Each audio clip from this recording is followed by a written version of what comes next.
So this is a Swift Conqueror 580. I'm going to take you around the van and show you how it operates. Front of the van, you've got the jockey wheel, handbrake and hitch. This is all something we'll go through in person here on site. In the front locker, you've got the gas regulator on the bulkhead and the two gas bottle tie downs. Got the Aldi heating flue on the outside of the van, which is the gas flue for the heating and hot water system. And then you've got your water pump connection that drops into the waste master at the act roll on the side of the van. And you've got your wind down leg on either side of the van at the front. You've got your battery locker here, where you put in your 110 amp leisure battery or a leisure battery, and then you've got your mains lead plugged into the side of the caravan also. I'll come back to that in a moment. I'll demonstrate how the mover system works. On the outside of the van, you've got the wheels as well, obviously, and we'll torque the wheel nuts before you leave site with the caravan, and they'll be torqued to 120 newton meters, ready for you to travel down the road. You've got your grey waste pipes, so the fresh water that goes in the front of the caravan comes out of the grey waste pipes on the side of the van, and they drop down into the waste master itself.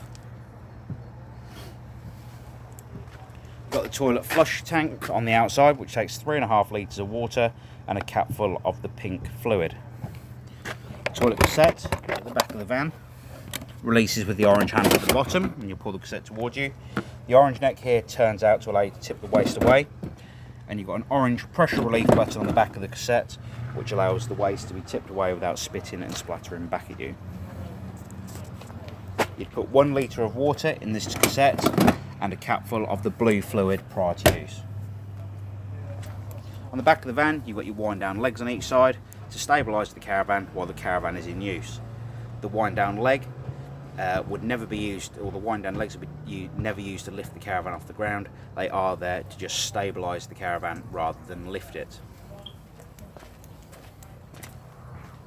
On this side of the van at the back, you've got your storage locker for accessing the storage underneath the bed, and then you've got your 240 volt exterior plug socket.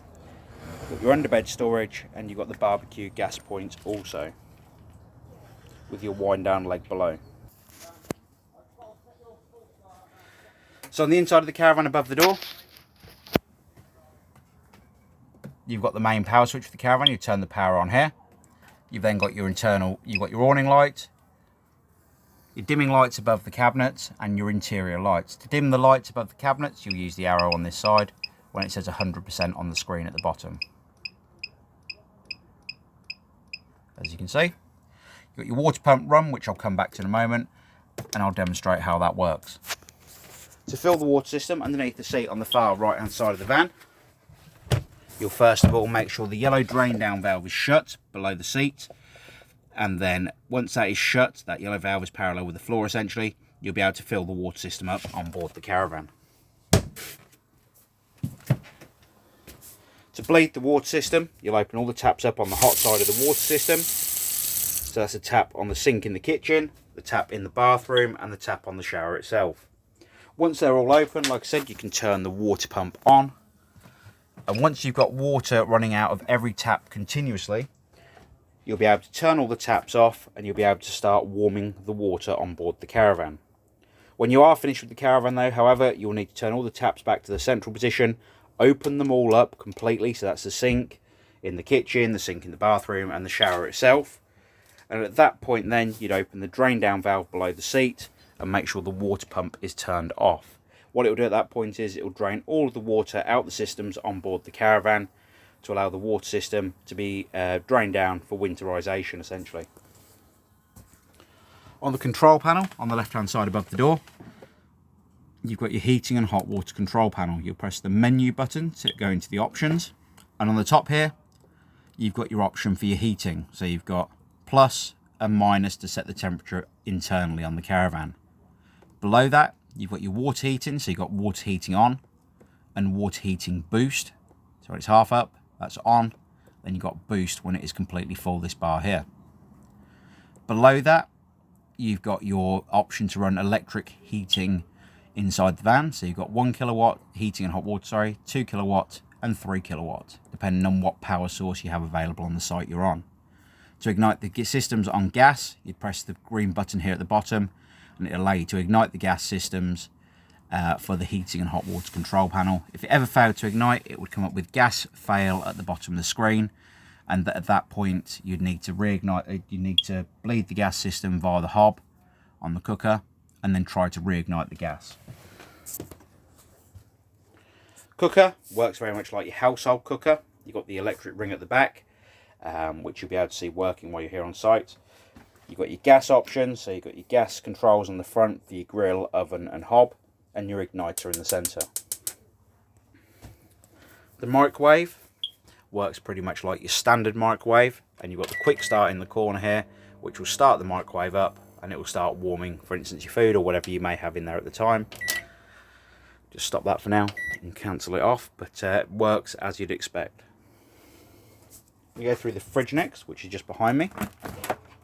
The fridge, again, very simple to use. You've got your mains power button here, which will turn the power supply on.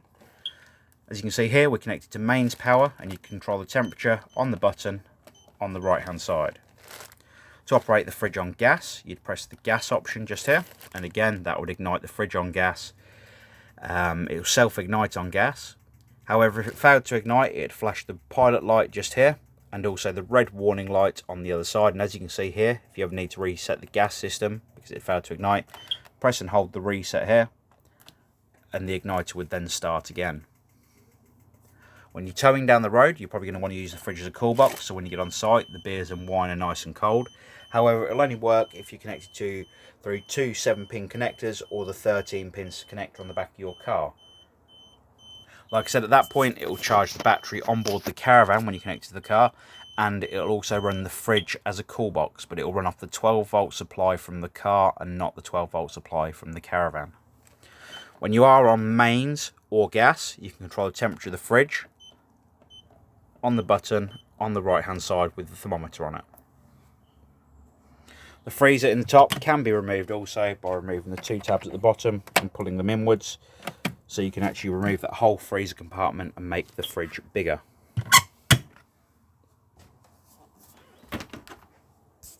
The back of the van, you've got under bed storage, so as you can see here, you've got the storage facilities underneath the bed, and they're very simple to use. You lift up the bed, for instance, and then you can access the storage where you'll also find the carpet and the spare wheel for this particular caravan.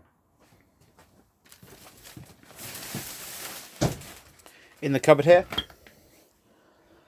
you've got the Aldi heating tank as well. Now the Aldi heating tank, you'll notice when it's cold, will be on the minimum at the bottom, and when it is warm, it will be on the maximum at the top, and that is generally when you're running it at 30 degrees of heating in the caravan. You don't need to do anything with this tank. You never drain it off. If you ever need to fill it, please do consult us first, or need to top it up at all before you add any fluid.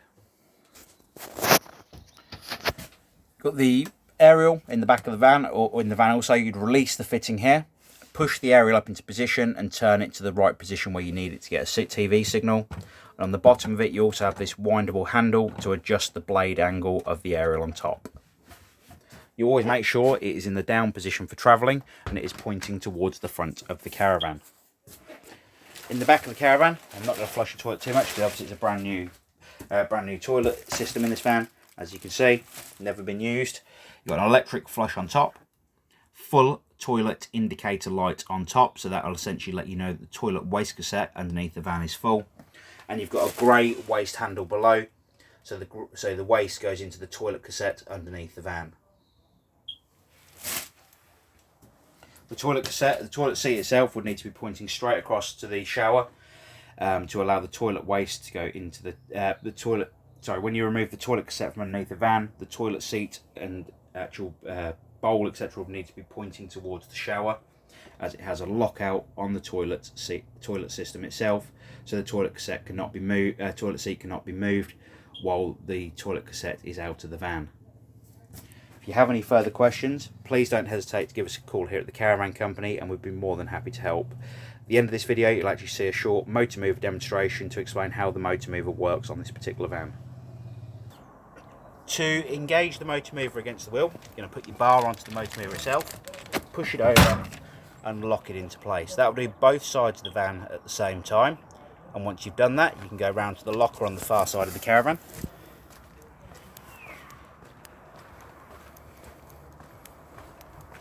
and you can turn the power supply on with the power key just here, and you need to turn it 90 degrees to get the power to come on.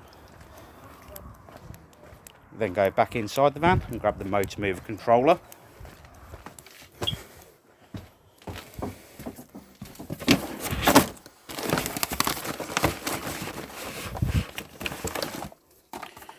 Press the 2 green buttons that are on the controller itself, and the controller will come on and the green light will come on this side.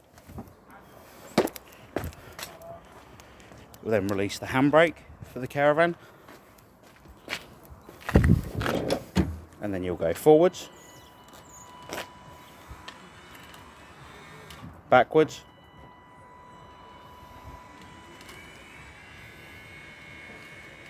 turn, and turn. Then have your turns at the rear. So you'll have your turn that way, you turn that way, and then you'll have your reverse. If you want to turn the caravan on the spot, you can hold the 2 buttons opposite each other, as you can see. And then to turn the motor mover off, you'll turn the 2 green buttons here. You'll turn the power off in the side locker. You'll pull the handbrake up, and then you'll disengage the motor mover from the far side of the van. Thank you for watching the video, and we hope this demonstration helps.